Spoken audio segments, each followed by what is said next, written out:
ഇതൊരു സ്ട്രീറ്റ് ഡോഗാണ്. അതിന് കാനൈൻ ഡിസ്റ്റംബറാണ്. ഈ ഡോഗിനും അതേ അസുഖമാണ്. ഈ അസുഖം വന്നാൽ ഡോഗ്സിൻ്റെ ജീവൻ നമുക്ക് രക്ഷിക്കാൻ പറ്റില്ല. ഇതിന് മുമ്പ് ഒരു ഡോഗിന് ഈ അസുഖം വന്നിട്ട് അത് പോയി. അതിൽ നിന്ന് പടർന്നതാണ് ഈ ഡോഗ്സിനെല്ലാം.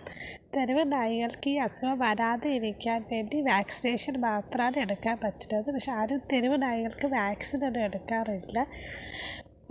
മൃഗസംരക്ഷണ വകുപ്പും അതുപോലെ PFA ആനിമൽ റെസ്ക്യൂ ടീം അങ്ങനെയൊക്കെയുള്ള കുറേ ടീംസ് ഉണ്ട്. അവരെല്ലാവരും ഇതുപോലെ പറ്റുന്ന പോലെ തെരുവ് നായകർക്ക്, അതായത് കുഞ്ഞു നായകർക്ക് ആദ്യത്തെ 2 വർഷമെങ്കിൽ, അല്ലെങ്കിൽ നല്ല പ്രായമുള്ള നായകൾക്ക് 2 വർഷമെങ്കിൽ വാക്സിൻ എടുത്ത് അവരുടെ ഇമ്മ്യൂണിറ്റി കൂടും. അങ്ങനെ അവരുടെ ജീവൻ രക്ഷിക്കാൻ പറ്റും. ഇതിനായി ഒരു പ്രത്യേക അക്കൗണ്ട് തുടങ്ങിയിട്ട് സോഷ്യൽ മീഡിയയിലൊക്കെ ഇട്ടാൽ പറ്റുന്നവരൊക്കെ ക്യാഷ് അക്കൗണ്ടിലിടും. അതുകൊണ്ട് ഇതുപോലെ ഓരോരോ ജില്ലയിലുള്ള നായ്കൾക്കൊക്കെ ഈ വാക്സിൻ എടുത്ത് നമുക്ക് പറ്റുന്ന പോലെ അവരുടെ ജീവൻ രക്ഷിക്കാൻ പറ്റും. ഇതുപോലെ ഓരോരോ നായ്കൾ ഇങ്ങനെ അസുഖം വന്ന് കിടക്കുന്നത് കാണുന്നത് വളരെ ദയനീയമായ കാഴ്ചയാണ്. അപ്പം അവൻ്റെ ജീവൻ രക്ഷിക്കാൻ നമുക്ക് എന്തെങ്കിലും ചെയ്യണം.